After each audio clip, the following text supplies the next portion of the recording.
Doa sebelum mendengarkan firman Tuhan. Mari kita berdoa. Bapa di surga, terima kasih dan puji syukur Tuhan, jikalau malam ini kembali kami bisa berkumpul di Zoom ini Tuhan. Satu kenikmatan kami bisa mendengarkan sebagian kebenaran firman Tuhan. Pakailah hamba-Mu yang paling hina ini Tuhan untuk menyampaikan benih firman Tuhan. Kiranya Roh Kudus menguasai hati dan pikiran kami, menguasai lidah bibir hamba-Mu, supaya apa yang kami sampaikan adalah betul-betul dari Engkau. Hamba mohon pertolongan dari Tuhan, Kau tambah, Kau kurangi setiap kata-kata kami, sehingga kebenaran itu betul-betul berdasarkan Alkitab, bukan berdasarkan pikiran-pikiran hamba sendiri, Tuhan. Tuhan berkati Zoom ini Tuhan dari awal pertengahan hingga akhir, kuasai internet, kuasai listrik, kuasai semua yang dengan teknologi ini Tuhan, kuasai suara kami juga bisa terdengar di mana, sehingga firman itu masuk pada hati dan pikiran setiap anak-anak Tuhan yang mendengarkan Zoom ini Tuhan. Mereka menaruh pada firman-Mu yang benar-benar kudus dan benar, dan mereka menjadi pulang dengan damai sejahtera dari Engkau ya Tuhan. Tuhan berfirman-Lah pada hamba-Mu, orang yang paling hina ini Tuhan. Di dalam nama Tuhan Yesus, saya berdoa dan mengucapkan syukur. Yang percaya katakan, amin.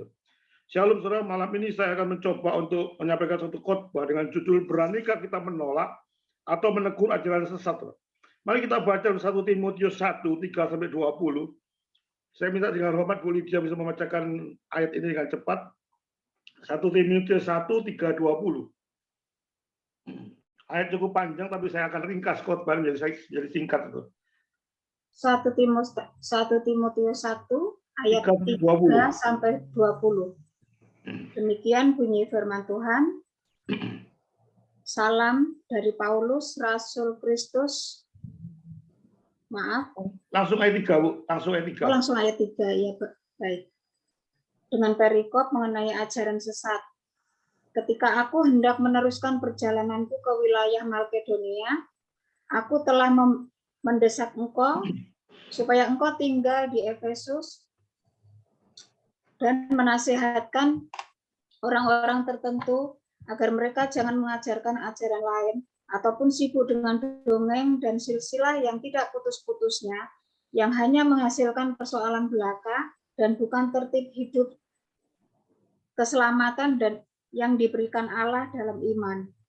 Tujuan nasihat itu ialah kasih yang timbul dari hati yang suci, dari hati nurani yang murni, dan dari iman yang tulus ikhlas. Tetapi ada orang yang tidak sampai pada tujuan itu dan yang sesat dalam omongan yang sia-sia.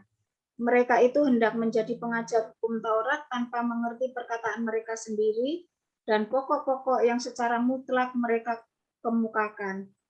Kita tahu bahwa hukum Taurat itu baik kalau tepat digunakan, yakni dengan keinsafan bahwa hukum Taurat itu bukanlah hak bagi orang yang benar, melainkan bagi orang durhaka dan orang lalim, bagi orang fasik dan orang berdosa, bagi orang duniawi dan yang tak beragama, bagi pembunuh bapa dan pembunuh ibu, bagi pembunuh pada umumnya, bagi orang cabul dan pemburit, bagi penculik, bagi pendusta, bagi orang makan sumpah, dan seterusnya, segala sesuatu yang bertentangan dengan ajaran sehat, yang berdasarkan Injil dari Allah, yang mulia dan maha bahagia, seperti yang telah dipercayakan kepadaku.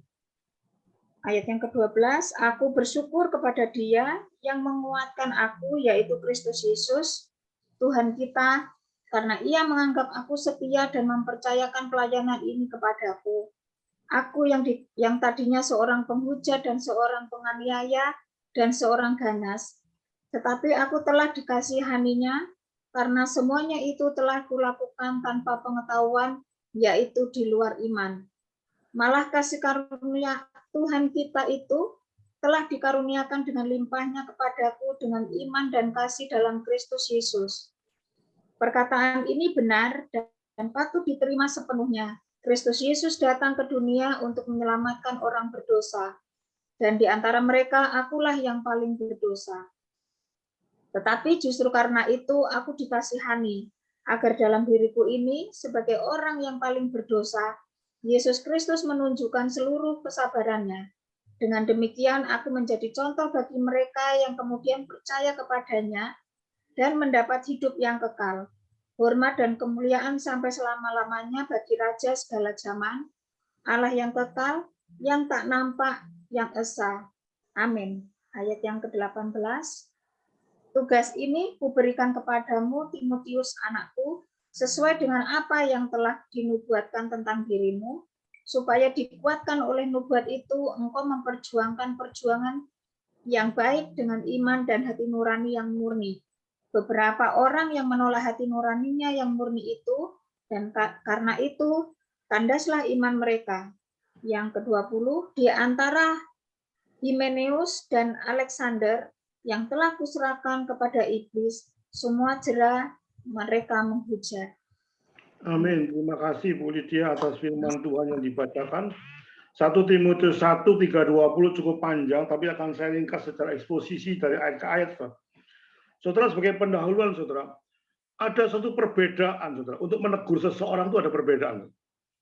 Kalau seorang hamba Tuhan itu melanggar satu etika atau satu moralitas, katakanlah dia salah penggunaan uang atau dia terlibat dalam seksual, pokoknya secara moralitas, bukan menyangkut ajaran, saudara. Itu saya betul-betul tidak mau menyebut nama, saudara. Kalau ada seorang pendeta yang jatuh dalam masalah itu, saudara, karena menyangkut moralitas, saudara. Karena kenapa saya tidak mau menyebut nama di atas mimbar? Pada saat saya melihat pada pendeta, misalnya di Surabaya ada seorang pendeta yang dihukum 14 tahun karena hubungan seksual dengan jemaat, saya tidak akan pernah menyebut nama. Karena kenapa? Saya nggak kira, nanti mungkin suatu saat dia bertobat. Siapa tahu dia bertobat. Sehingga saya tidak membunuh karakter pada seseorang. Itu pikiran saya. Kalau ada moral sekedar moral, siapa tahu kalau dia sudah dipenjara atau dihukum atau sesuatu dia bertobat. Dan kita sebagai manusia biasa, siapa yang tidak berdosa? Semua berdosa. Waktu Tuhan menangani perempuan berzina, siapa yang tidak berdosa? Semua manusia berdosa karena moralitas. Tapi kalau masalah ajaran, saudara, kalau sudah pendeta itu menyesatkan dalam ajaran, saya secara jujur, walaupun ada banyak orang menentang saya, Pak Lima tidak ada etika untuk menyebut seorang hamba Tuhan, gerejanya, namanya, saya sebut secara terang-terangan. Kalau menyangkut ajaran itu, dan saya mempunyai suatu alasan kenapa saya menyebut pendeta itu sampai nama gerejanya, karena saya menjaga jemaat saya. Karena menyangkut ajaran yang penting. Kalau dia jatuh dalam moralitas, dia jatuh karena dewek. Tanggung-tanggungin dewek, hukum-hukumin dewek, dihukum karena dihukum dewek. Tapi kalau sudah masalah ajaran, saudara, ini menyebar luas kemana-mana, menyangkut banyak orang, saudara.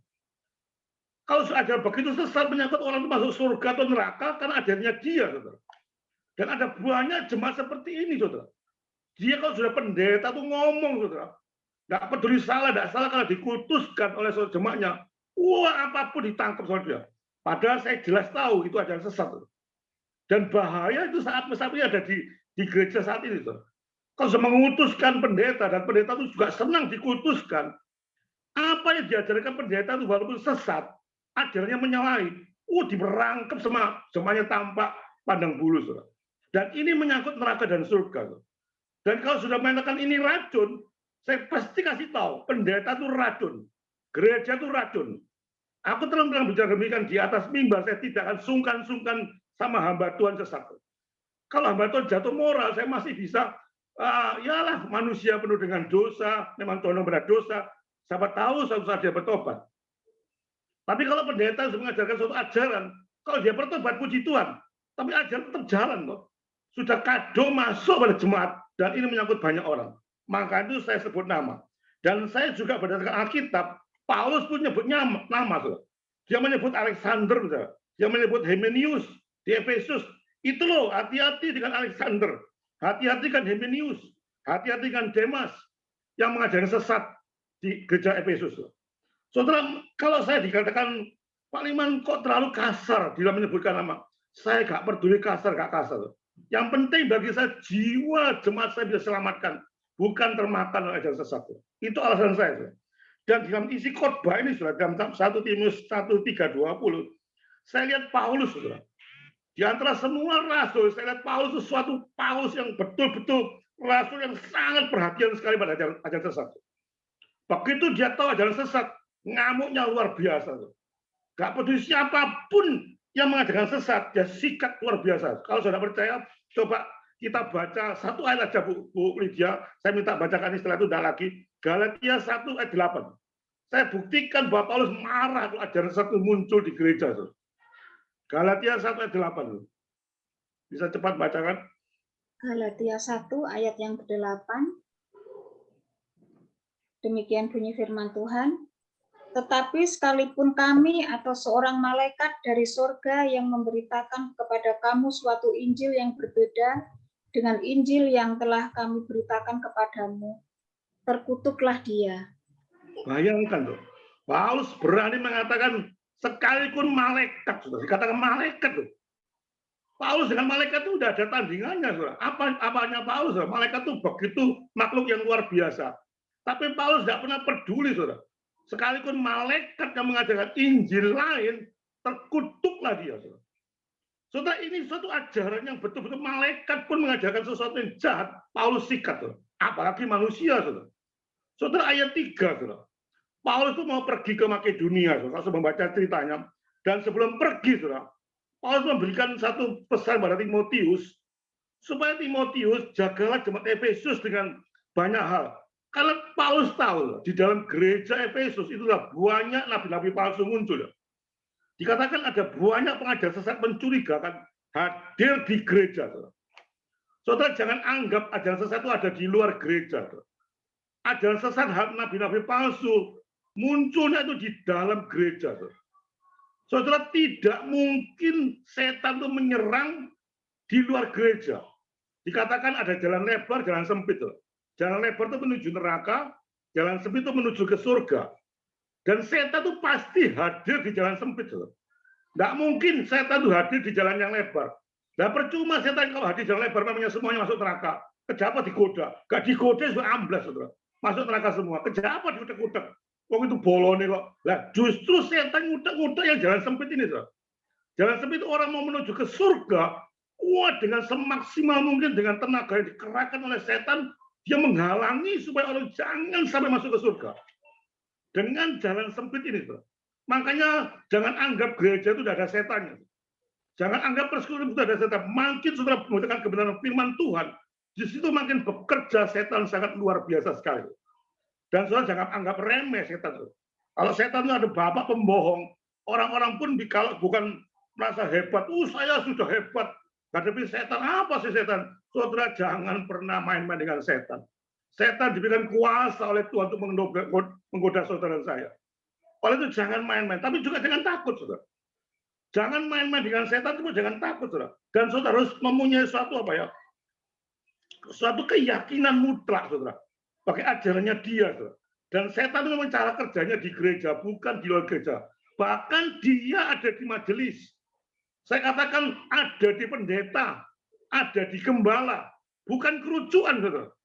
Orang jemaat biasa tidak mungkin mempengaruhi banyak jemaat. Justru orang yang punya kedudukan tinggi di gereja, justru kita hati-hati. Jangan sampai kita mengutuskan pendeta atau mengutuskan seseorang. Orang itu sudah lama pelayanan kok, sudah jadi pendeta, diberikan firman Tuhan. Hati-hati. Di sini Paulus memberikan nasihat pada Efesus. Efesus, saya akan pergi ke Makedonia. Hati-hati dengan gereja di Efesus. Saudara, Timotius adalah suatu anak yang muda, tapi diberikan suatu tugas yang berat oleh Paulus. Dan Paulus menunjukkan hal-hal apa yang sesat. Dikatakan ada dongeng-dongeng Yahudi, ada budaya-budaya kafir yang sering diberitakan, silsilah-silsilah yang tidak putus-putusnya diberitakan. Ada hal-hal yang sama sekali, hukum-hukum Taurat diberitakan semua, dikasih suatu beban-beban dalam hukum Taurat yang sebetulnya tidak boleh ditampilkan, sementara Injil disembunyikan di gereja Efesus. Itu yang Paulus mau sama Timotius. Timotius, di gerejamu ini ada banyak orang seperti ini. Ada dongeng-dongeng nabi palsu, dan orang-orang mendengar begitu enaknya telinganya. Saudara, nabi palsu sangat mengenakan telinga kalau berkhotbah. Nggak mungkin tidak enak, saudara. Saudara bisa duduk diam, mendengarkan firman Tuhan dengan enak, tanpa ada apa-apa. Dan dibuktikan dengan teologi kemakmuran. Oh, enggak apa-apa, saudara-saudara menjadi anak Tuhan, makmur. Semuanya kaya, semuanya diselesaikan dengan cara yang baik. Tuhan tidak pernah membuat satu keadaan yang suram. Tuhan pasti membuka jalan, pasti jadi orang kaya. Siapa naik sepeda, besok naik mobil, tepuk tangan semua. Itu nabi-nabi palsu yang seringkali muncul di gereja. Dan itu tidak disadarkan oleh jemaat. Saudara, bagaimana cara menguji, saudara? Apakah ajaran itu sehat atau tidak? Saudara? Saya kasih beberapa alasan yang sementara tidak bisa secara detail. Saudara. Cek saja saudara, kebenaran firman Tuhan dengan Alkitab. Saudara. Setiap hamba Tuhan yang khotbah di gereja, jangan pernah percaya, termasuk saya yang khotbah hari ini. Jangan dipercaya saya. Cek setiap firman yang saya keluarkan. Cek setiap statement yang saya keluarkan. Apakah saya bicara ini betul-betul dari firman Tuhan atau tidak? Maka itu saya sebelum berkhotbah, saya seringkali berdoa dengan serius pada Tuhan. Tuhan tolong. Pada saat kau memberitakan firman Tuhan, jangan sampai naluriku yang bekerja. Jangan sampai otakku yang bekerja. Tapi biarlah Tuhan menolong. Jika setiap statement yang kami saya keluarkan betul-betul datang dari Tuhan. Saudara, seorang pengkhotbah yang baik membuat jemaat itu datang pada Tuhan Yesus. Bukan datang pada pengkhotbah. Dan nabi palsu itu seringkali membuat jemaat itu datang pada pengkhotbah. Bukan datang pada Yesus Kristus. Dan cek, jemaat-jemaat itu cek. Coba kita baca kita lihat kisah Rasul namanya. Di mana jemaat pada kisah Rasul tiap hari dia meneliti setiap ajaran yang diberitakan. Saudara tahu dalam kisah Rasul, saudara, gereja itu yang khotbah itu Paulus, saudara. Dan semua tahu jemaat itu Paulus Rasul yang paling hebat, paling pintar, paling top. Itu pun masih diselidiki oleh jemaat-jemaat kisah Rasul. Tiap hari dia menyelidiki apakah khotbah Paulus sesuai dengan Alkitab. Saudara, jemaat kisah Rasul, saudara. Padahal dia tahu itu Paulus yang khotbah, tapi tetap dia menyelidiki. Saudara, kalau saya berkhotbah, biarlah di Zoom ini menyelidiki apakah khotbah saya betul-betul Alkitab atau tidak. Saudara, itu jemaat yang sehat. Jangan bukan setiap ucapan hamba Tuhan dimplok saja, ditelan saja, dimasukkan saja tampak sortir. Jangan sampai hamba Tuhan seperti itu. Jangan sampai jemaat itu menjadi anak Tuhan yang acuh tak acuh dalam pengajaran. Yang ke satu, yang kedua, lihat perilakunya. Hamba Tuhan palsu itu pasti cepat atau lambat terlihat dari perilakunya. Ujung-ujungnya itu duit. Saya secara mengatakan uang. Yang dicapai itu adalah suatu kesenangan manusia. Dia bilang, mari gereja kita dipenuhi dengan orang-orang yang betul-betul banyak orang. Dia tidak percaya ajaran apapun, pokoknya menyenangkan jemaat. Ada banyak jemaat, ada banyak uang, di situ pendeta bisa makmur. Saudara. Itu ciri khas nabi palsu. Yang ketiga, saudara, apa yang menjadi omongan itu seringkali sia-sia. Seringkali ada gunanya. Saudara. Dikatakan seperti Paulus, hati-hati dongeng-dongeng. Hati-hati kesaksian-kesaksian. Selama satu perikop khotbah, Alkitab coba dipegang berapa detik saja, langsung dia bicara mengenai keadaan dirinya sendiri. Kesaksian diri sendiri ditonjolkan. Aku ini gini. Saya bisa ini, saya gini. Seolah-olah dia itu paling hebat. Itu ciri-ciri khas nabi palsu. Dia tidak menunjukkan pada Yesus, tapi ditujukan pada ini aku orang alim. Aku tidak pernah gini. Saudara, hati-hati, omongan yang sia-sia. Saudara, kalau bersaksi nggak apa-apa, 2 menit, 3 menit, tapi kembali lagi ke firman Tuhan. Tapi kalau sepanjang khotbah itu, saudara, tujuannya untuk menyenangkan diri sendiri. Saya yakin bukan seorang pendeta. Saudara, ada seorang pendeta bekas dukun, saya veteran, di YouTube banyak muncul. Dia sudah bertobat jadi anak Tuhan, katanya dia anak Tuhan. Tapi sepanjang khotbahnya, saudara, cek di YouTube, kamu cek di gerejanya. Kalau dia khotbah, saudara, terus bicara dukun. Saudara. Berapa tahun dia bicara dukun, tidak pernah firman Tuhan. Firman Tuhan itu diudah 5 menit, sesudah dukun, hebat, gini. Saudara, kesaksian itu cukup 1 kali. So. Saya dulu bukan agama Kristen, cukup cuma gitu tuh aja. Setelah itu kita beritakan firman. Setelah kita ikut Tuhan Yesus, yang diberitakan itu bukan masa lalu. So. Yang diberitakan itu firman Tuhan. Hamba Tuhan yang dulunya bekas dukun, sekarang jadi dukun lebih hebat, dan jemaat-jemaat diajari caranya dukun. Dipikir dia hebat, semuanya surah-surah keplok-keplok, dan pendeta jadi satu kaya, karena banyak pengetahuan-pengetahuan dukun yang diberikan kepada jemaat-jemaatnya tidak menyotir. Itu bukan pendeta, hanya menguntungkan, hanya untuk perut mereka sendiri, tidak untuk kebenaran. Saudara, yang keempat, yang terakhir, tidak murni. Ada kemunafikan. Ini ciri khas nabi palsu. Bicara sana lain, bicara sini lain, ketemu orang gini lain, ketemu orang gini lain. tidak ada satu konsisten dalam pengajarannya. Dia memegang sesuatu situasi kondisi tertentu. Tuh. Kalau dia bicara sama orang kaya, modenya lain. Kalau bicara sama orang miskin, modenya lain. Saudara, ini nabi-nabi yang begini, coba ciri khasnya secara dasar saya kasih, cuma hanya sepintas. Loh. Saudara, banyak hal nanti kita seminar ciri khas nabi palsu secara mendetil. Loh. Saudara, kalau ajaran benar, saudara. Motivasi itu bersih. Loh. Hati nuraninya itu betul-betul tulus untuk Tuhan. Bukan untuk diri sendiri. Dan hamba Tuhan yang makin motivasinya besar mengatakan, saya nggak ada apa-apanya. Saya ini debu. Saya ini orang berdosa. Dan dipakai Tuhan untuk memberikan firman Tuhan. Sehingga saya punya suatu kemurnian bahwa semua apa yang kami lakukan ditujukan untuk Tuhan. Bukan untuk diri pribadi. Saudara, itulah hamba Tuhan sejati. Dengan iman yang tulus ikhlas. Saudara. Tulus sekali. Betul-betul menjadi satu kenikmatan bahwa kita memberikan firman Tuhan itu betul membuat jemaat itu mengenal Yesus secara pribadi. Dan menangisi orang-orang yang belum mengenal Tuhan. Itu hamba Tuhan yang sejati. Perilakunya juga ada hal yang baik, ada kasih yang ilahi. Setelah pada saat saya menegur hamba Tuhan yang palsu, atau lebih palsu, itu yang saya benci ajarannya. Bukan orangnya. Jangan salah paham. Saya tidak akan membenci orangnya, tapi yang saya benci ajarannya. Seorang sahabat memukul dengan kasih. Seorang sahabat mengelus-ngelus terus tidak menegur, itu juga sangat bahaya. Tapi kita negur dengan kasih. Betul-betul dengan kasih. Coba kita bahas satu persatu. 1 Timotius 1, 7-11. Ayat 7. Mereka itu nabi palsu itu memberi pengajar hukum-hukum Taurat. Menyelewengkan aturan-aturan. Injil disampingkan, mereka memberikan suatu, ini loh Taurat. Padahal Injil itu yang menyelamatkan. Loh. Tapi justru Injil itu tidak diberitakan di Efesus, tapi atur-atur hukum Taurat diberitakan. Loh. Saudara, yang menyelamatkan kita itu iman. Loh. Iman kepada Yesus Kristus. Bukan perbuatan baik yang sering kasih didengung-dengungkan. Loh. Saudara, memang kita percaya pada Tuhan Yesus, itu hanya percaya pada Tuhan Yesus, kita selamat. Tapi keselamatan itu harus dibuktikan dengan suatu perbuatan baik yang terus-menerus dilakukan sebagai anak Tuhan. Tidak mungkin anak Tuhan dipilih oleh Tuhan mengalami degradasi turun. Pasti dia menghasilkan itu perbuatan yang baik.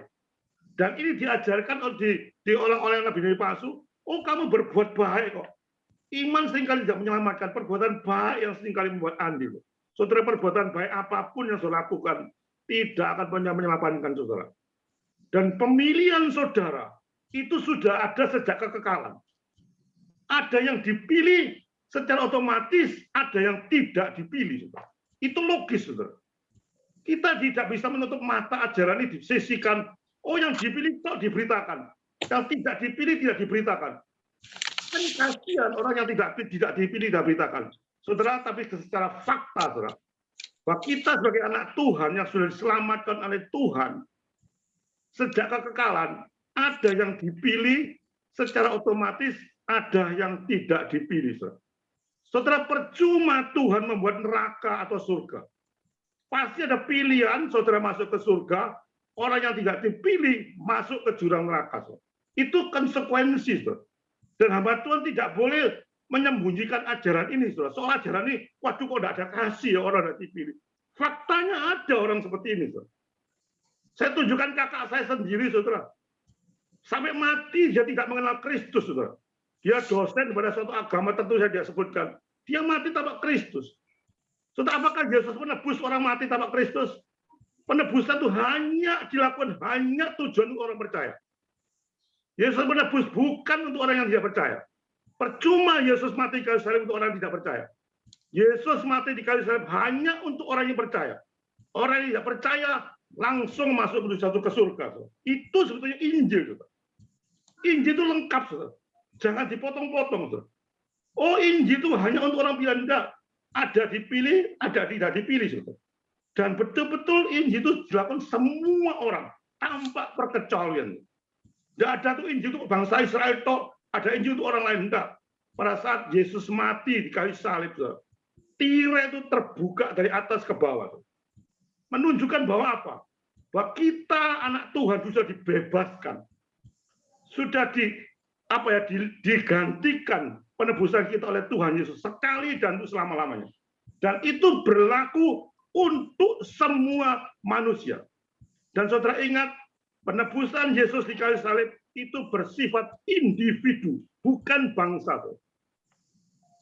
Tidak ada Yesus mati untuk bangsa. Memang Yesus mati seluruh dunia. Banyak yang dipanggil, tapi sedikit yang dipilih. Bahwa Yesus mati di kayu salib itu hanya untuk pribadi lepas pribadi. Saya percaya pada Tuhan Yesus, tidak mungkin, belum tentu semua keluarga saya percaya pada Tuhan Yesus.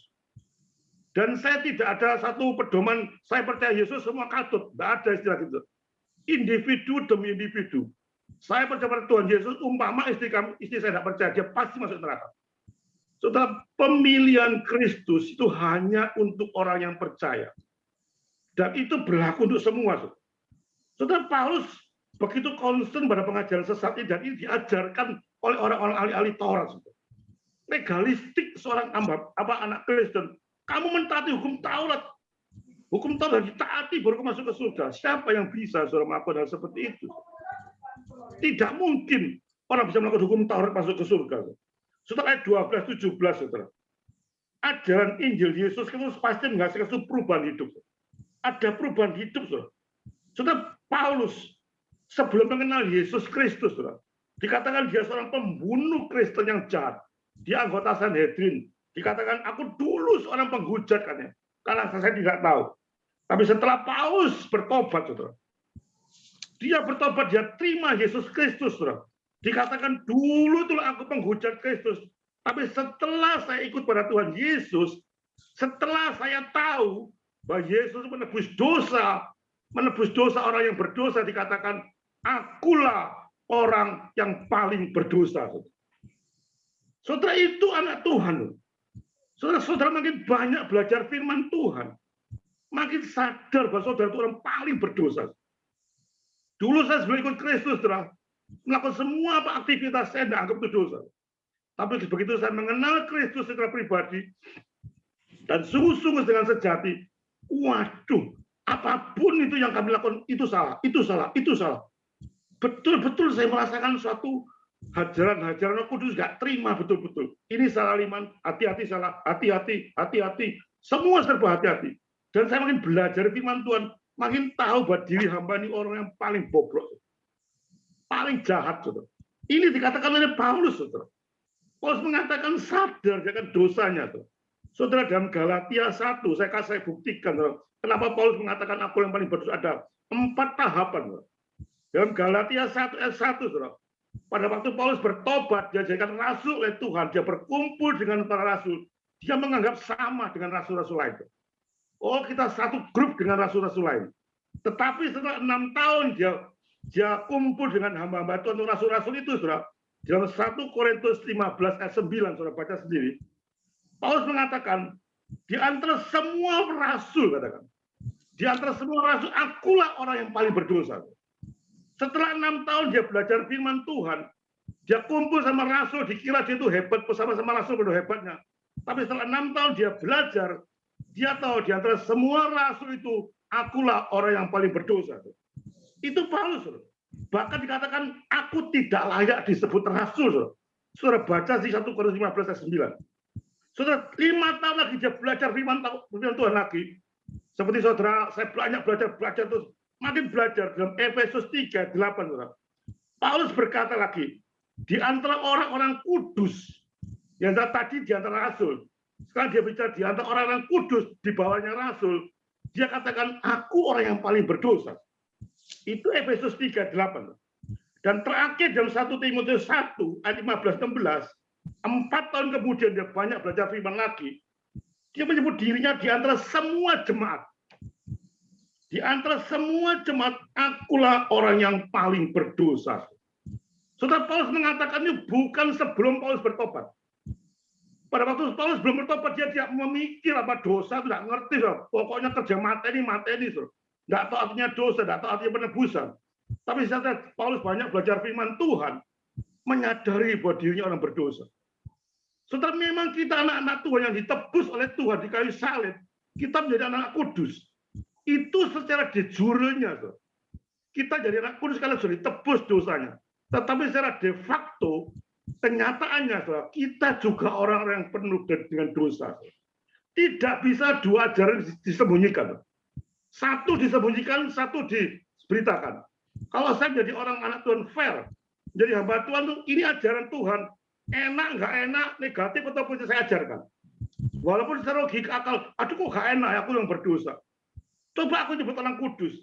Dua-dua harus sebutkan bahwa kita orang kudus, tapi juga kita orang berdosa. Gak bisa salah satu. Kita ditebus oleh Tuhan, itu dipilih oleh Tuhan tuh dalam kondisi apa? Saya dalam kondisi yang paling berdosa, Tuhan tolong saya. Berarti kondisi apapun Tuhan bisa kehendaki. Dan dalam Kisah Rasul, misalnya saudara melihat dalam saya penjunan. Kalau saya penjunan, tanah liat itu saya bentuk apapun karput. Kan Tuhan bicara demikian.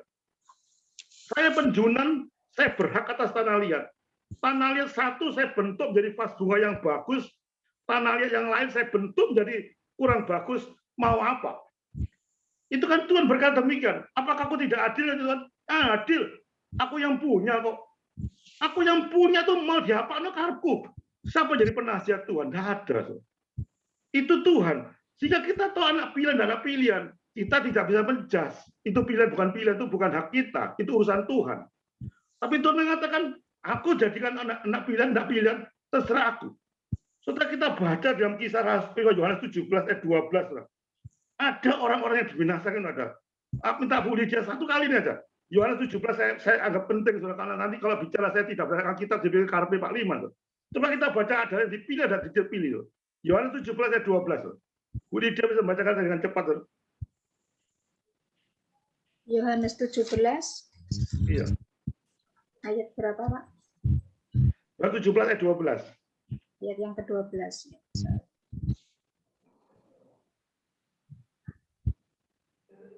Demikian bunyi firman Tuhan. Selama aku bersama mereka, aku memelihara mereka dalam namamu, yaitu namamu yang telah engkau berikan kepadaku. Aku telah menjaga mereka dan tidak ada seorang pun dari mereka yang binasa selain daripada dia yang telah ditentukan untuk binasa, supaya genaplah yang tertulis dalam kitab suci. Sudah ditentukan untuk binasa. Ada kata-kata itu. Ditentukan untuk binasa berarti Tuhan yang menentukan. Tapi kita bukan urusan kita. Binasa tidak binasa, karena kita nggak tahu. Kita manusia biasa tidak mungkin tahu dia binasa tidak binasa. Tapi Tuhan tahu. Oh, aku bentuk Liman itu binasa. Bentuk ini itu tidak binasa. Terserah Tuhan. Dan dua-dua harus diajarkan. Juga demikian ayat 18-20, saudara. Pada saat Paulus memberikan nasihat kepada Timotius, hei Timotius, awasilah ajaran nabi-nabi palsu itu. Tapi juga imbang, saudara. Paulus mengatakan, Timotius, awasilah dirimu sendiri. Saudara, perintah itu harus imbang. Dia perintahkan kepada Timotius, Timotius, saya tinggalkan di Makedonia, awasilah gereja ini hati-hati. Ada banyak nabi palsu, ada banyak pekerja palsu. Tapi Paulus juga menasih pada Timotius, Timotius pesan terakhir, awasilah dirimu sendiri dengan ajaran yang benar. Saudara, tidak cuma satu arah, saudara Paulus. Dan hamba Tuhan seringkali itu memberikan satu arah. Seringkali tidak fair. Oh, ini neraka eman, tidak diberitakan. Surga itu diberitakan. Nggak bisa. Tuh. Supaya saudara jemaat itu tahu keadaan ini apa berdasarkan kitab suci. Tuh. Saudara, antara eksegesis dengan exegesi itu beda. Tuh. Dan saya lihat hamba Tuhan yang betul-betul dengan exegesis itu jarang. Tuh. Exegesis itu dari Alkitab dimasukkan dalam pikirannya. Tuh. Timbullah satu doktrin. Tuh. Kalau exegesis itu timbul dalam pikirannya, terus langsung dicarikan ayat-ayat yang cocok dengan pikirannya, langsung dilontarkan. Itu namanya exegesis. Dan itu satu kesalahan yang fatal. Tuh. Dia sudah berpikir dulu, baru cari ayat-ayatnya. Saudara, saya kasih contoh secara gampang ya supaya saya mengerti. Di Surabaya itu ada satu gereja, saudara, yang berdiri hanya 1 jam saja. Gereja 1 jam saja. Itu slogan daripada gereja itu. Saya tanya pada yang mengurusnya, kenapa kau mendirikan gereja 1 jam saja? Apa dasar kitab sucimu? Udah langsung buka ayat, saudara. Pak Liman tidak tahu ayatnya. Pada waktu Yesus berdoa, murid-muridnya tidur semua. Langsung Yesus berkata, hendaklah kamu bertahan cuma 1 jam saja, maksudnya nggak bisa. Saudara, itu dijadikan dasar oleh gereja itu. Lihat, 1 jam saja, maksudnya tidak bertahan. Itu Yesus berkata pada murid-muridnya, aku doa, kamu kok tidur? Tidak tahan 1 jam saja, itu kan dasar. Ini namanya exegesis. Dia sudah mendirikan gereja 1 jam saja, setelah diserang, apa dasar kitab sucinya? Dia ambil seluruh ayat kita yang cocok dengan 1 jam saja. Itu namanya exegesis. Dan itu tidak benar. Dan itu kesalahan fatal. Pasti kalian Baton lakukan. Ditanya apa dasar kitab sucinya, dia langsung buka kitab suci yang sesuai dengan pikirannya. Bukan Alkitab yang mengatakan, tapi pikiran yang mengatakan. Saudara, itu Paulus dalam pesannya pada Timotius, saudara. Pesan yang seimbang. Saudara. Kita ayat terakhir, saudara, karena sudah waktunya mau tanya jawab nanti. Ayat 18-19 dikatakan berjuang. Paulus berjuang untuk melayani Tuhan. Kata-kata perjuangan itu, supaya Paulus mendorong Timotius, kamu masih muda Timotius, tolong berjuang terus. Di tengah-tengah apapun, kamu menghadapi nabi palsu, nabi gereja palsu, terus berjuang untuk memberitakan firman yang benar. Jangan pernah mundur menghadapi nabi palsu. Jangan pernah terlena, terus berjuang. Kata-kata perjuangan ini, kalau sudah lihat bahasa aslinya, itu digunakan dalam satu olahraga kuno, yaitu olahraga gulat. Itu kalau sudah ulet, disiplin, konsisten, tidak kompromi, tidak menyimpang. Itu olahragawan kuno itu begitu disiplinnya. Itu dikatakan kata-kata perjuangan. Kata-kata perjuangan itu betul-betul satu kenyataan, saudara, harus konsisten, harus ulet, harus tidak kompromi, saudara. Dan kedua yang terakhir khotbah saya, saudara, Paulus mengatakan di tengah-tengah nabi palsu itu muncul, memang ada 2 tipe manusia, saudara. Ada manusia yang bertahan, ada manusia yang tidak bertahan. Ada manusia yang tahan ikut Tuhan. Sampai mati bangun apapun kondisi keadaan mereka, tetap mereka ikut Tuhan.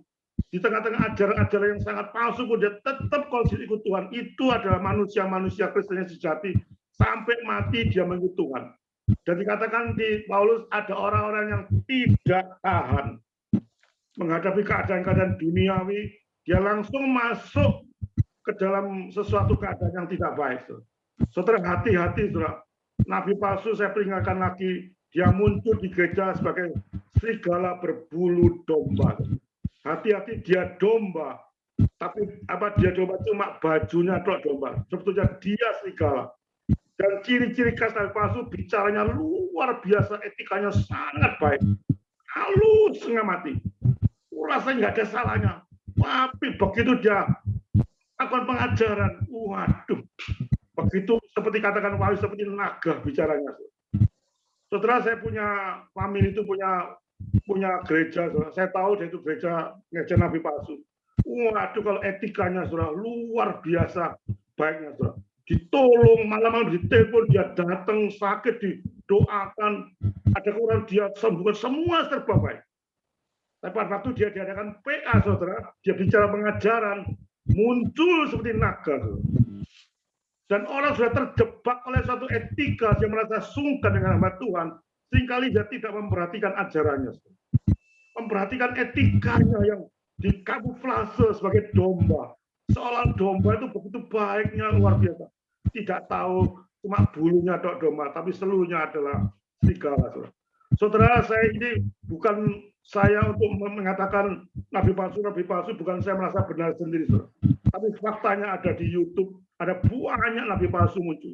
Ada banyak gereja-gereja sudah banyak muncul, dan saya mau tidak mau saya tegaskan, saudara harus berani menolak ajaran sesat, berani menegur, saudara. Walaupun konsekuensinya sangat tidak enak. Dan ciri khas nabi palsu, saudara, kalau ditegur marahnya luar biasa. Itu sudah saya alami. Dulu pada waktu saya jadi majelis suatu gereja, gereja itu satu khotbah dengan nabi yang tidak karu-karuan. Begitu turun mimbar, bukan saya tegur, saya tanya, kenapa kok gini, terus saya terus ngamuk, saudara. Itu ciri khas nabi palsu. Saudara, kalau nabi benar, saudara, ajaran benar, ditanya-tanya, waduh, puji Tuhan, saudara. Kalau saya ditanya oleh semua orang di gereja, kalau saya benar, tak ladeni sampai malam tak ladeni, karena benar. Ngapain takut, ngapain marah, saudara. Itu ciri khas, salah satu ciri khas yang saya alami sendiri. ngamuan kalau ditanya. Kalimat itu, saya ini pendeta, tidak boleh bantah-bantah. Itu ciri khas seorang yang tidak betul. Kalau hamba Tuhan yang benar-benar, kalau ditanya, dikritik, fair, saudara. Tidak perlu ngamuk, saudara. Tidak perlu gondok, tidak perlu marah, kurang ajar, ajaran saya dikritik. Cek dengan benar firman Tuhan. Ayo kita diskusi. Itu hamba Tuhan yang benar. Soalnya pada waktu saya melontarkan suatu statement, ada saudara terima, diskusi sampai seminggu, saudara. Mana yang benar, mana yang salah. Itu nabi yang baik. Tidak perlu pada waktu nabi dikritik, waduh Liman sudah ada bagiannya, dikeluarkan aja macam-macam. Memang saya pernah dikeluarkan dari grup gara-gara saya menentang nabi palsu. Nggak apa-apa kalau saya dikeluarkan, saya keluar. Itu memang sudah dikeluarkan, kalau saya dikeluarkan ya dikeluarkan. Saya sudah banyak bicara dengan di sini. Tapi selama saya bisa mampu memberikan teguran dan memberikan satu keberanian, lakukan itu. Jangan pernah takut pada hamba Tuhan. Hamba Tuhan manusia biasa. Tapi juga negurnya secara kasih. Jangan sembarangan. Penuh dengan kasih. Siapa tahu dia bertobat. Siapa tahu dia berbalik. Bukan dengan keadaan yang ngawur. Tapi dengan penuh dengan kasih. Biarlah firman Tuhan yang singkat nih membawa saudara punya pengertian-pengertian yang benar. Banyak belajar firman Tuhan. Sehingga saudara punya kepekaan untuk mendengarkan firman Tuhan. Amin. Saudara. Ada yang menambahi atau ada yang nanya jawab, silakan.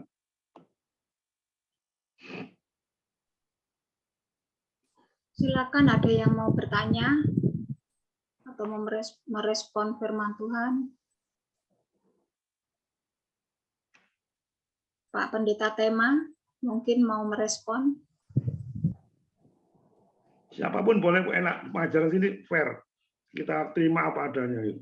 Bu Pungki, silakan. Bu Neneng, Pak Martin, silakan mau merespon.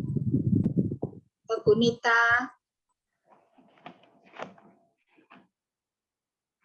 siapapun boleh merespon atau bertanya atau mau saksi. Sebelum kita masuk di doa syafaat. Ada yang nambahi? Ada yang bersaksi supaya hidup satu diskusi bisa hidup dengan saling tidak ada sini, tidak ada salah atau benar, saling saling enak gitu. Mic-nya dibuka. Perlu apa gitu. Ya, silakan Bu. Silakan Ibu Nita. Dibuka dulu mic-nya. Bukan aku, Kak. Oh, siapa tadi? Kak Martin. Martin banyak kesaksian Pak Martin nih. Saya sering diskusi Pak Martin nih. Sedikit saya tambahkan di sini. Teman-teman, kalau malam hari ini mulai tampil dengan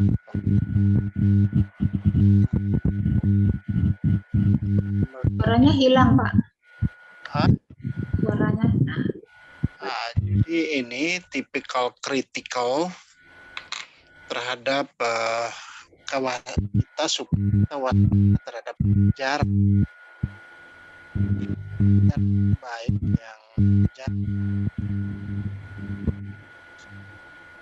Suaranya hilang, Pak.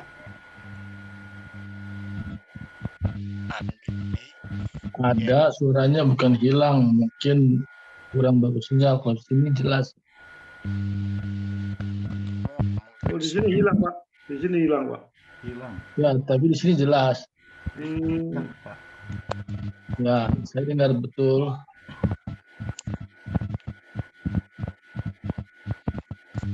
Kalau bisa ditranslate Pak, kalau benar Pak. Kalau dengar. Ya, mungkin sudah bisa tangkap mungkin semua. Ya. Silakan. Jadi saya menangkap sinyal dalam renungan kita malam hari ini. Teguran ini untuk kita semua belajar untuk mewaspadai setiap firman. Karena iblis menyamar seperti anak Tuhan juga. Tapi ketika dia meninggalkan persekutuan itu malah dia lebih ganas. Itu yang tadi. Iblis berbulu domba itu memang tingkah lakunya kelihatan anak Tuhan. Tapi sebenarnya dia tidak percaya Tuhan. Dan dia bisa nampak ya. Makanya dalam pengajaran di Matius 7 itu, di situ mengatakan kalau mau menguji orang nabi palsu atau pengajaran palsu itu dilihat dari orang yang hasil hidupnya berbuah kebaikan. Ya, apakah kehidupan dia bermanfaat enggak, berguna enggak? Tapi kalau dia sendiri rajin mendengar firman Tuhan tetapi dia tidak berbuah, ya Galatia 5 ayat 20 sampai 22 kita katakan orang yang bertahan di dalam Tuhan ketika menghadapi pencobaan-pencobaan dia selalu tenang, sabar, dia percaya bahwa digambarkan bagaimana pengharapan di dalam Tuhan itu ya pasti ada sukacita. Tetapi orang-orang yang tidak bisa bertahan di dalam ini dia tidak akan menghasilkan buah-buah pertahanan pengharapan, mereka akan cepat kecewa. Kecewa ketika mereka menghadapi pengajaran-pengajaran yang ini tidak membangun kedagingan dia, wah dia kecewa. Tetapi khotbah malam hari ini mau kritikal kepada kita waspada terhadap pengajaran ya. Bahwa iblis juga mengajar ya, kita lihat waktu Tuhan Yesus dicobai oleh iblis itu. Apa iblis mengatakan kalau kau anak Allah terjun dari pegunungan karena ada surat bahwa malaikat Tuhan Allah akan mengirimkan malaikat untuk menada supaya engkau tidak terantuk pada batu. Itu jebakan-jebakan supaya sesat. Kalau Tuhan Yesus mengikuti iblis ya kalah, itu berarti Tuhan Yesus bilang. Terus dia uji lagi, iblis tidak putus asa, dia coba lagi anak Tuhan. Kalau kau ini lebih baik jadikan roti itu supaya bisa makan kan gitu. Tapi firman Tuhan Yesus menjawab tangkas. Manusia tidak hidup dari roti saja tapi dari firman Tuhan kan gitu.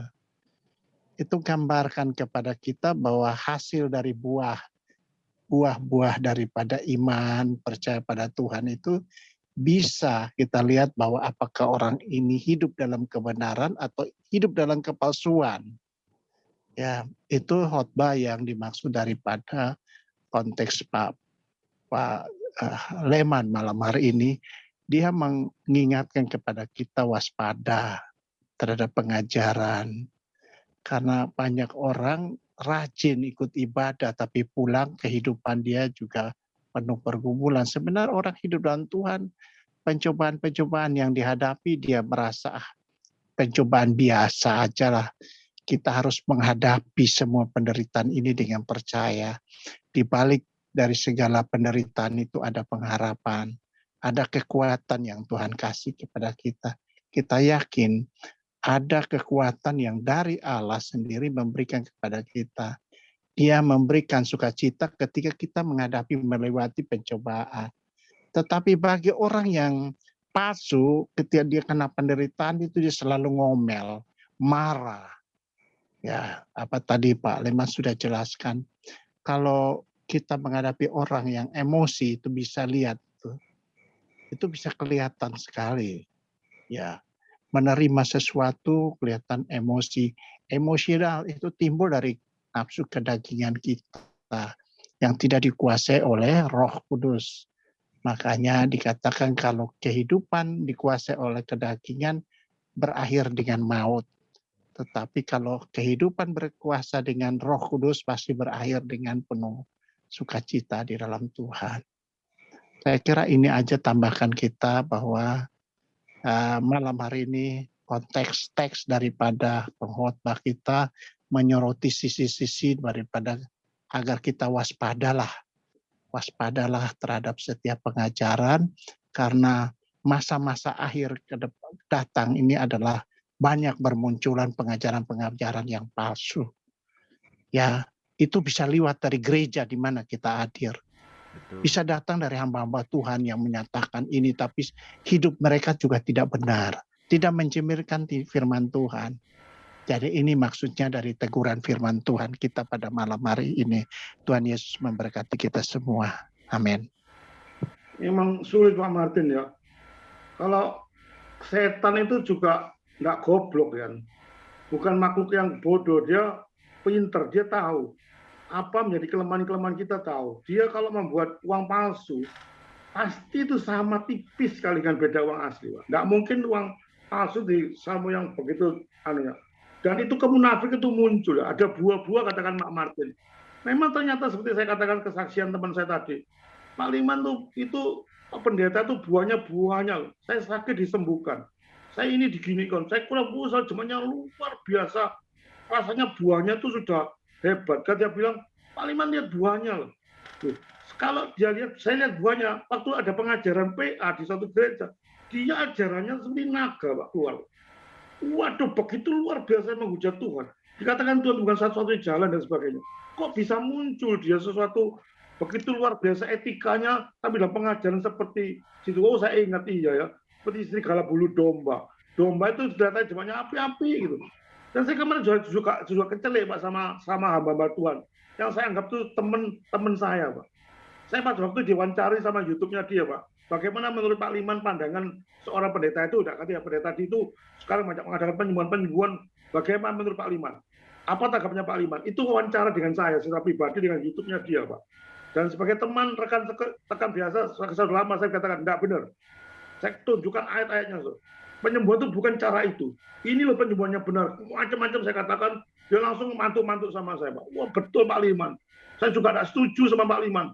Itu penyembuhan itu dari setan, bukan dari Tuhan, walaupun kenyataannya sembuh. Dikatakan Matius 7, saya tidak pernah menang engkau, tidak menang engkau, saya tidak pernah masuk di dalam orang pilihan. Itu bahasa Inggrisnya I've never known, saya tidak pernah tahu. Berarti kalau tidak pernah tahu, dia tidak akan masuk orang pilihan. Kalau orang pilihan pasti Tuhan tahu. Dan orang itu tidak masuk pilihan. Wah, dia setuju, Pak Martin. Wah, hebat Pak Liman, dia juga setuju. Ini 3 minggu lagi, Pak. Waktu diadakan wawancara dengan pendeta itu, Pak, karena masuk dalam ranah polisi, yang masuk dalam sebagai pembela di pendeta itu, dia mengatakan berubah 180 derajat. Pak. Saya sampai kaget-kaget lihat pendeta itu muncul yang mewawancarai saya, dia mantuk-mantuk, sekarang dia di pihak sana, dia program polisi. Ini benar kok, penyembuhan benar berdasarkan ini, gini. Perubahannya itu cepat luar biasa, Pak Martin. Tidak konsisten. Dia mana yang dibayar itu mana dia bicara, Pak. Saya yakin dia dibayar, terang-terangan saya ngomong dibayar dia. Jika bicaranya lain. Kalau saya nggak peduli dibayar saya nggak pada saya sehingga mengatakan saya bukan tergantung gereja. Saya kerja sendiri. Saya bukan hamba Tuhan secara full time. Sekarang saya tidak pernah dibayar gereja, tidak pernah minta PK, tidak macam-macam. Sehingga saya tidak ada hubungan, Pak. Saya tidak ada masa takut itu kalau dibayar saya hamba Tuhan full time. Dia merasa dibayar, berubahnya 180 derajat. Dan saya sebagai rekan sekerja saya pada itu ngamuk saya. Saya orangnya tidak pedulian, Pak. Teman ya teman, tapi kalau sudah digitu kan saya marah betul. Saya tegur dengan kasih. Saya bukan benci sama orangnya.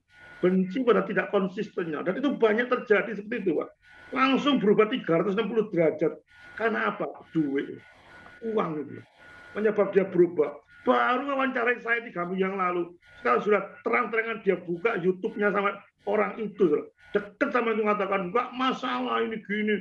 Berdasarkan ini gini. Diputer balik semua. Itu keadaannya Pak Martin. Lihat waktunya seperti itu. Tidak konsistennya itu kelihatan. Dia bicara sama siapa, dia beda. Bicara sama siapa, beda. Tidak ada suatu kekonsistenan untuk menjadi anak Tuhan secara serius. Itu Pak Martin. Ada yang lain? Bisa menambahin?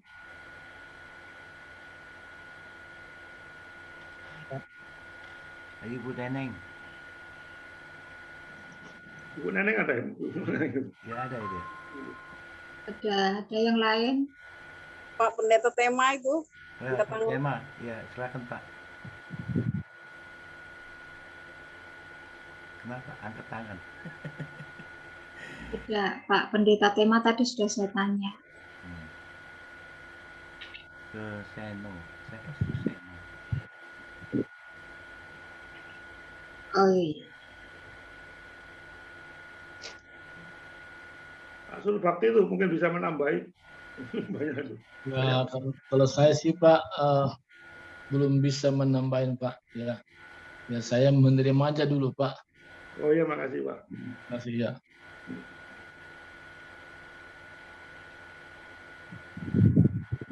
Kalau tidak ada, Ya, silakan berdoa Mas. dulu, Pak. Ada? Pak Martin mau Sudah tadi saya tambahkan teks cukup jelas tadi bahwa khotbah malam hari ini kita dapat mengenai pengajaran.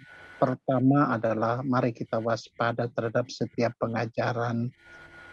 Nah, pengajaran-pengajaran itu kita sulit membedakan jika kita tidak hidup taat setia kepada Tuhan. Ya. Orang yang bersandar pada Tuhan pasti kuasa Roh Kudus akan membongkar setiap pengajaran-pengajaran yang palsu. Dia bisa membedakan mana yang baik dan mana yang jahat. Kalau dia hidup taat dan setia sama Tuhan, hasil buahnya bagus. Tetapi orang yang tidak bertahan di dalam kuasa Tuhan, berbuahnya pasti reaksinya ya jauh sekali yang diharapkan. Dia tidak bisa menghasilkan buah-buah yang baik. Seperti Galatia 5 itu 20 sampai 22 itu katakan buah-buah roh. Bahkan Matius 7 itu 15 terus dia katakan kalau mau lihat satu nabi itu bagus, pengajaran itu baik, lihat orang yang berkhotbahnya itu hidupnya berkenan Kak dengan apa dia ngomong dan apa yang dia hidup. Dia akan melakukan itu.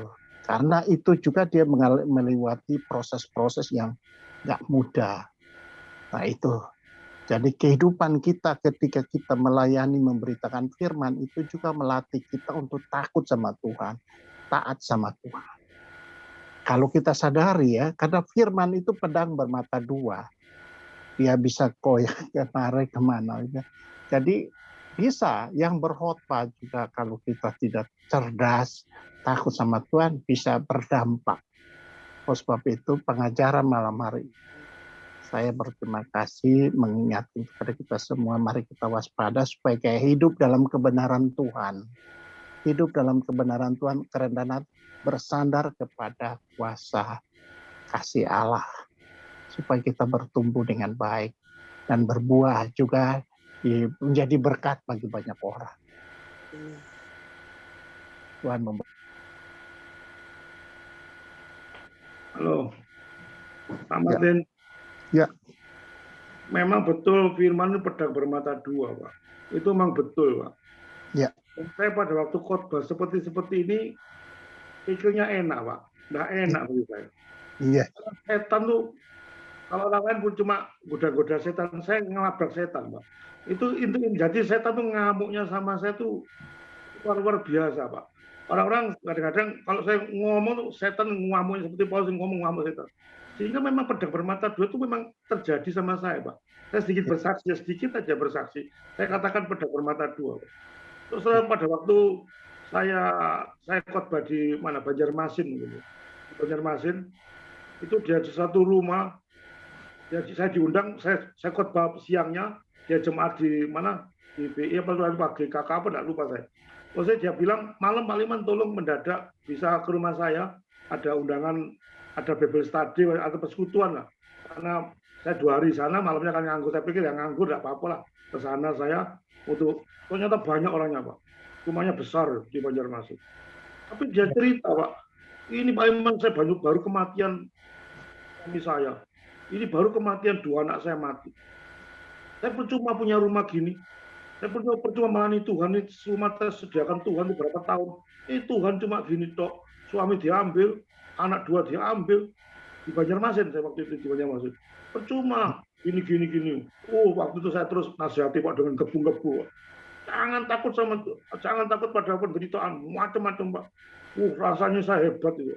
Lalu sing tuan rumahnya mantu dia akhirnya sadar, ya enggak lagi. Saya pulang di Surabaya. Besok lusanya saya sudah menobatkan dia. Terima kasih Pak Liman, saya dikuatkan oleh Pak Liman. Karena saya betul-betul jangan takut sama setan. Jangan ini macam-macam saya pokoknya penuh dengan positif. Saya pulang rumah, 2 hari lagi saya diundang khotbah pagi-pagi. Pagi-pagi diundang khotbah jam 9. Itu yang undang orang barat Pak. Saya punya yayasan misi loh. Mana di Waru. Saya diundang sama orang barat. Orang barat tuh tahu Pak Martin kalau ngundang tepat waktu yuk. Sedikit pun waktu kan beleset kan buyar. Saya jam 8 tuh sudah ada janjian saya punya bangunan Pak. Saya punya bangunan di Benowo. Itu tukang saya jam 7:30 ngebel saya ada perlu apa di situ yang saya selesaikan. Jadi saya terpaksa ke Benowo. Benowo itu jauh dari Sidoarjo. Saya ke Benowo dulu untuk ngatur tukang. Dan setelah tukang-tukang saya diatur semua, saya berangkat ngebut saya. Di Yunesa itu buruan saya, Pak. Jatuh sendiri saya tidur, ketiduran, Pak. Ngantuk saya. Nggak kuat, saya ngantuk sambil nyetir sambil tidur. Akhirnya ada polisi tidur, langsung saya jatuh, Pak, di depannya. Sakitnya luar biasa, Pak. Jatuh, tangan saya ini lepas nih, sama tangan sebelah kiri lepas, Pak. Nggak bisa apa-apa. Saya begitu ngeliat, waduh, tangan lepas nih. Ini kok bahaya apa nih? Ngamuk saya sama Tuhan saya, Pak. Ngamuk saya sama Tuhan. Tuhan itu macam apa nih? Saya mau khotbah, Tuhan. Kok digini, no? Ini tanganku kiri lepas, ini engsel lepas, dari tangan saya digerak gini-gini gitu. Waduh, nangis saya.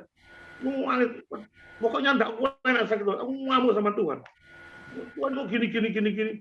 Tuhan bicara sama saya, Pak Liman, khotbah tok pinter. Kemarin 2 hari yang lalu ke Banjar, ada menderita, jangan takut. Jangan padahal kan waktu buruan gini tok, tangan cuma lepas gini tok, ngamuk-ngamuk ya gitu. Jadi pedang bermata 2 itu mancung pada diri saya. Tuhan langsung, Pak Liman, khotbahnya koyok istilah Jawanya apa ya, ngeletek soleh gitu. Khotbahnya gitu, kena gitu, itu aja ngamuk-ngamuk sama Tuhan. Begitu saya sadar, Pak, saya nangis di pinggir jalan. Yes. Orang tengah jalan itu nangis pokoknya sakit. Pikir ada Cina lemu kok nangis pinggir jalan, bikin orang-orang heran semua, Pak. Lihat saya, berhubung saya itu tidak nulungi saya. Lihat saya nangis. Saya nggak sadar nangis, betul-betul saya minta ampun Tuhan. Bukan nangis tangan saya, Pak. Nangis aku loh, aduh iya. Pedang bermata 2, aku gini tok, sahabat Tuhan, nangis. Itu yang dimaksud mati, pedang bermata. Dan ada banyak pengalaman yang lain yang nggak bisa saya bagikan. Banyak kesaksian saya itu, saya tidak enak khotbah. Sebetulnya saya lebih baik sing tenang-tenang, santai. Tapi nggak bisa, Pak Mati. Ya gini ini memang model, ya banyak sekali godaan-godaan ini. Jadi saya punya resiko yang untuk hal ini juga banyak resikonya saya. Banyak hal dalam pekerjaannya demikian. Tiba-tiba ada gini, ada tiba-tiba ada gitu. Tapi nggak disangka tuh aneh-aneh itu, Pak. Itu pengalaman saya, Pak. Makanya pedang bermata itu menembus orang juga menembus diri saya sendiri. Iya. Itu nggak enak, Pak. Itu arti kesaksian saya. Dan proses untuk Bapak semakin sempurna. Itu Pak, prosesnya, Pak. Betul. Ya. Terima kasih. Terima kasih, Pak Martin. Terima kasih. Terima kasih. Terima kasih. Nah, kalau sudah tidak ada yang merespon atau mau kesaksian, saya persilakan Pak Liman untuk berdoa. Ya, mari kita berdoa. Bapa di surga, terima kasih dan puji syukur. Firman Tuhan sudah ditabur di Zoom ini, Tuhan.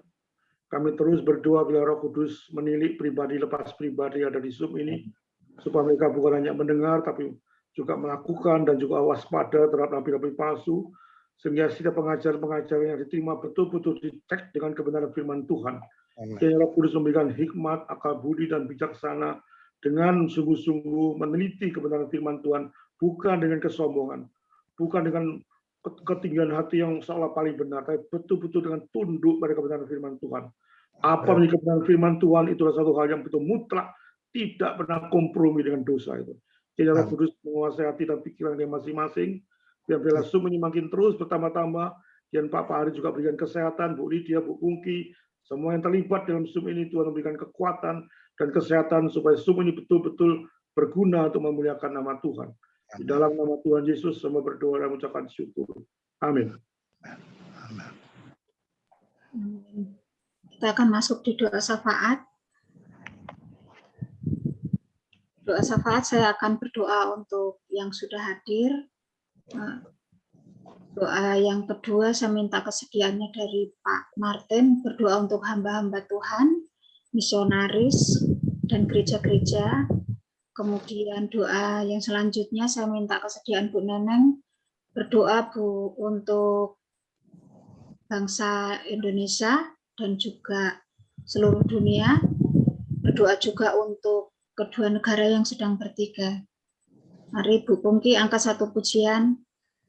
Mohon kepada Tuhan Melalui firman-Mu ini, kami boleh benar-benar memahami, kami boleh melakukan kehendak Tuhan. Biarlah Roh Kudus-Mu Tuhan yang akan memampukan kami Bapa untuk bisa mengerti. Tuhan, kami mohon kepadamu, kami berdoa untuk hamba-Mu Bapak Pendeta Liman yang sudah menyampaikan firman-Mu. Biarlah Tuhan memberkati beliau, baik setiap pergumulan demi pergumulan beliau kami serahkan ke dalam tangan-Mu, baik pergumulan pelayanannya, rumah tangga, dari anak-anak dan menantu, semuanya kami serahkan ke dalam tangan-Mu.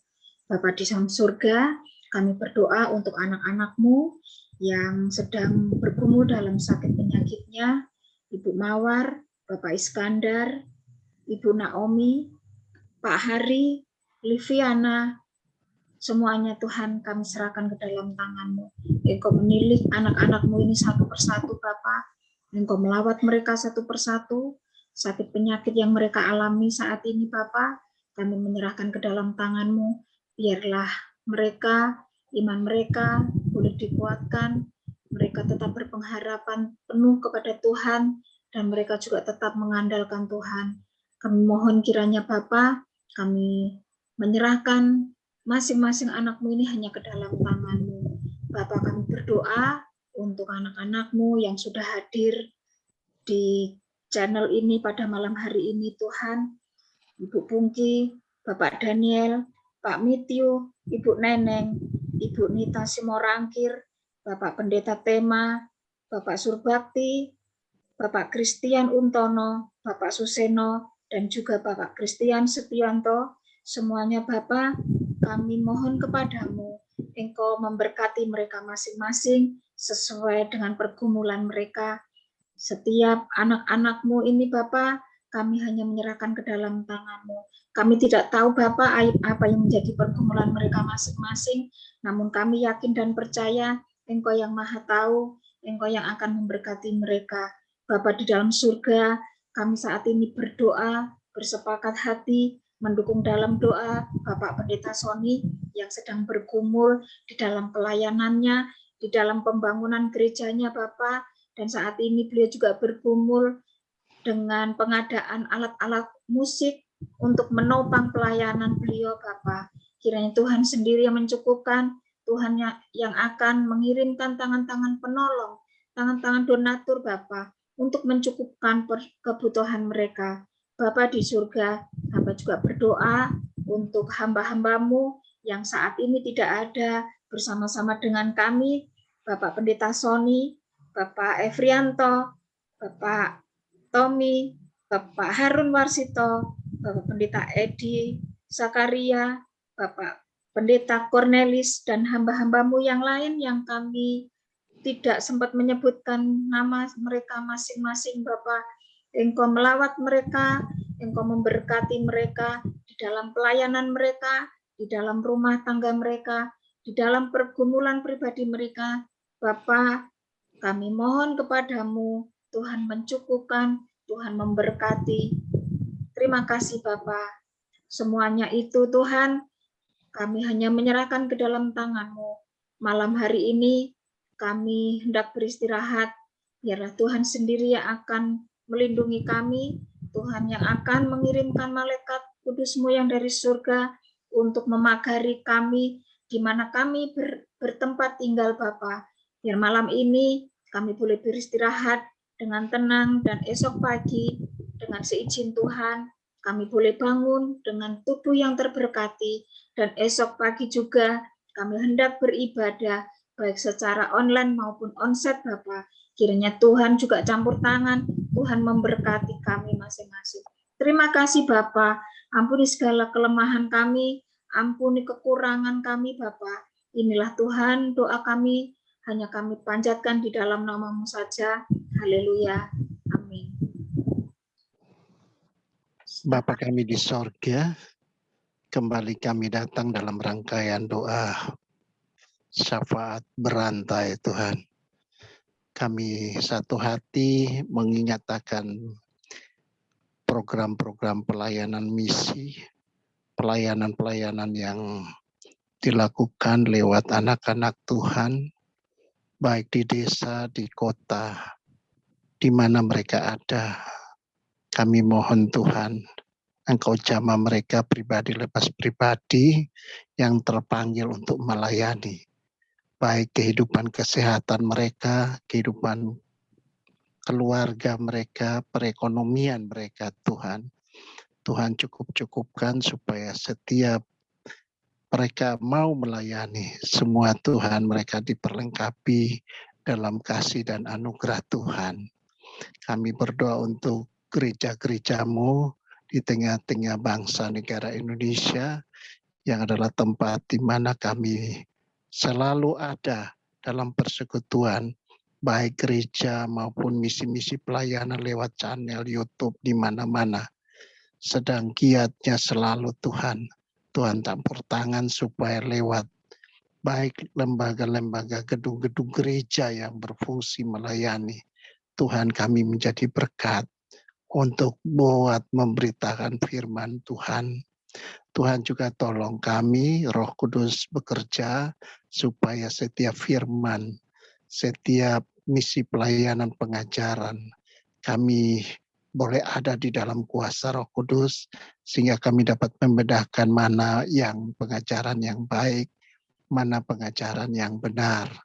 Tuhan tuntun kami, anak-anak Tuhan, supaya kami tidak tersesat oleh tipu daya iblis dalam pengajaran misi-misi pelayanan ini.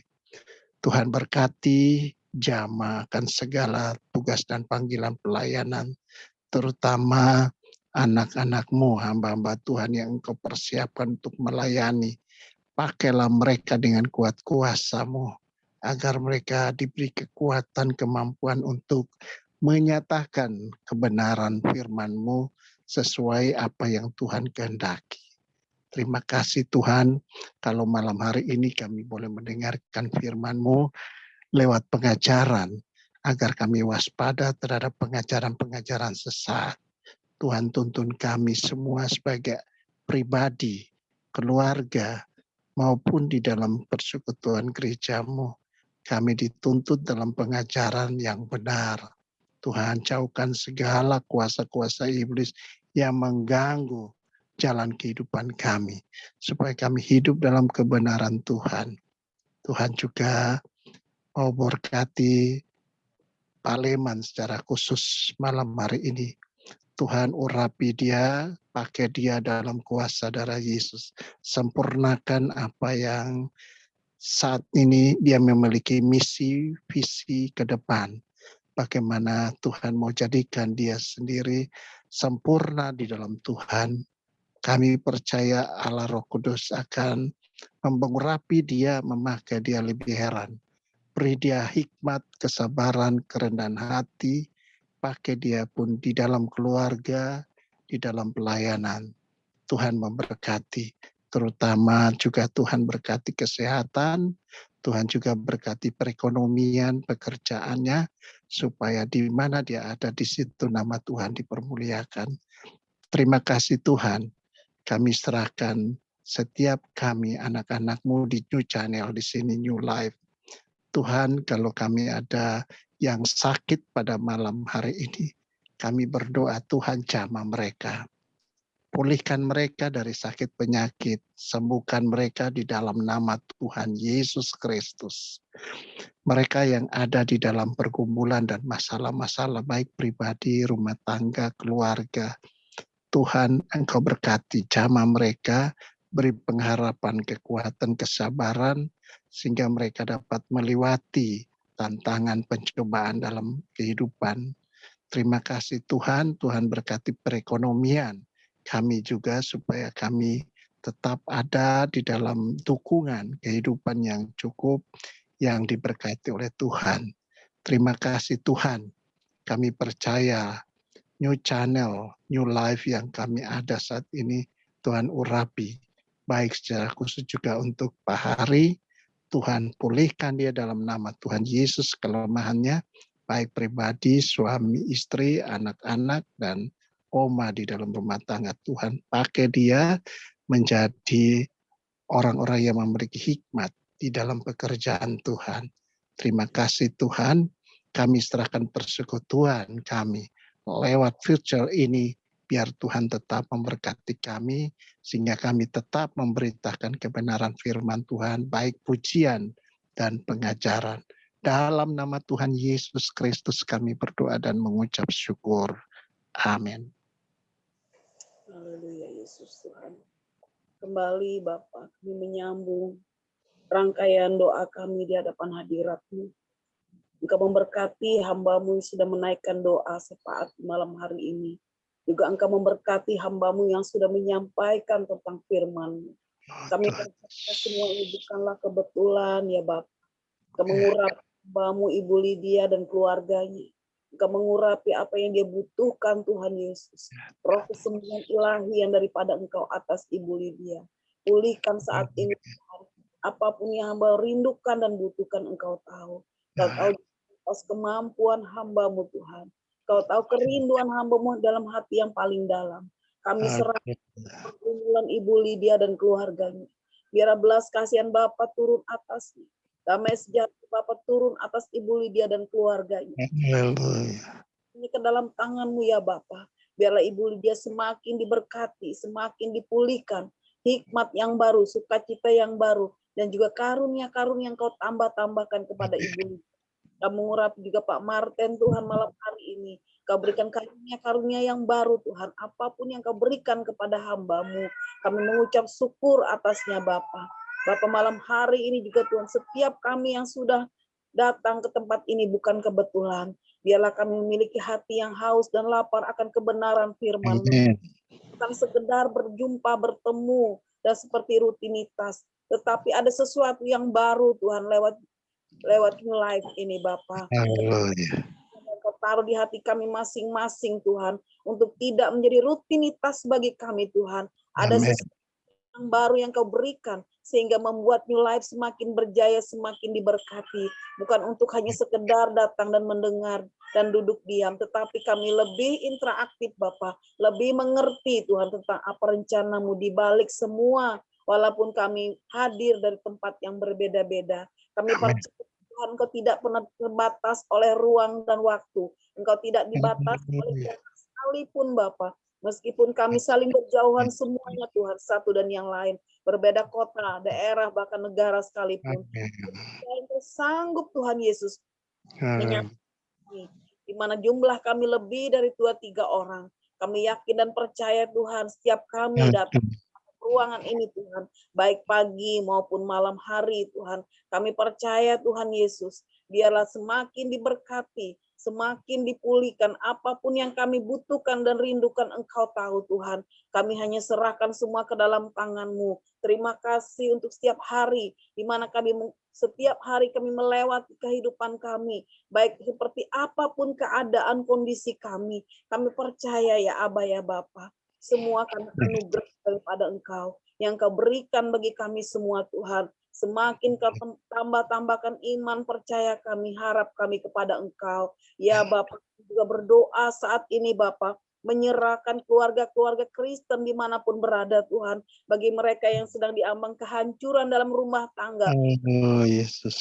Sekalipun Tuhan, anak-anak yang sekarang tertolak di rumah dan di sekolah. Anak-anak yang saat ini terikat bebas dan narkotika, dunia malam Tuhan. Engkau punya cara untuk menyelamatkan mereka Bapa. Benar Tuhan Yesus. Kepada mereka Tuhan, generasi bangsa kami, generasi sebagai ujung tombak keberhasilan bangsa kami ke depan. Karena mereka lah yang akan menggantikan posisi kami saat ini Bapa. Kami percaya, kami menyerahkan generasi bangsa Indonesia Tuhan. Biar belas kasihan-Mu untuk Indonesia Bapa. Kami menyerahkan bangsa dan negara kami ini ke dalam tangan-Mu. Bersama-sama dengan generasi-generasi penerus bagi kami Bapa. Kami yakin dan percaya Tuhan Yesus. Indonesia dipulihkan, diberkati saat ini. Lewat tangan seorang Bapak Jokowi yang kepercayakan untuk jadi pemimpin untuk bangsa kami Tuhan. Sehingga membawa bangsa kami boleh semakin diberkati. Boleh semakin naik-naik dan tidak pernah turun. Biarlah bangsa kami dipulihkan, boleh menjadi berkat bagi negara yang lain. Bagaimana Tuhan Engkau melawat bangsa kami saat ini. Karena banyak anak-anak-Mu, hamba-hamba-Mu yang berseru, memohon belas kasihan-Mu, memohon berkat bagi bangsa Indonesia. Kami yakin dan percaya bangsa kami memiliki Tuhan kaya suku, agama, ras, dan memiliki terbelakang yang berbeda-beda. Kami percaya Tuhan Yesus, karena banyak sekali orang-orang yang belum mengenal akan Engkau yang ada di bangsa ini Tuhan. Kau punya cara Tuhan untuk membuat mereka mengenal akan Engkau sebagai jalan kebenaran dan hidup. Karena Engkau mengatakan tidak ada yang dapat sampai kepada Bapa kalau tidak mengenal Engkau, kalau tidak melalui Engkau. Yesus yang sudah mati di atas kayu salib bagi kami. Kau tidak pernah mati hanya satu kelompok, tetapi Engkau datang ke dunia untuk jiwa-jiwa yang belum dimenangkan dan diselamatkan. Kami serahkan Tuhan, biarlah bangsa ini Tuhan, Kau pulihkan Tuhan pemerintahan kami Tuhan ada di dalam rencana-Mu. Biarlah Tuhan para menteri-menterinya, para seluruh stafnya Tuhan dan jajarannya Tuhan, bahkan TNI, Polri juga kami serahkan, mulai dari pusat sampai ke daerah, sampai ke pelosok sekalipun Bapa. Biarlah Tuhan lawatan kuasa-Mu yang terjadi saat ini Tuhan, memberkati para pemerintahan kami ini. Kami serahkan semua ke dalam tangan-Mu. Memang secara manusia kami tidak sanggup dan mampu Bapa, tapi kami percaya Tuhan, kuasa-Mu lah yang membuat damai sejahtera sukacita-Mu atas bangsa kami, atas pemerintahan kami, atas keberhasilan bangsa kami. Mari Roh Kudus, kami juga menyerahkan bangsa-bangsa yang lain ke dalam tangan-Mu.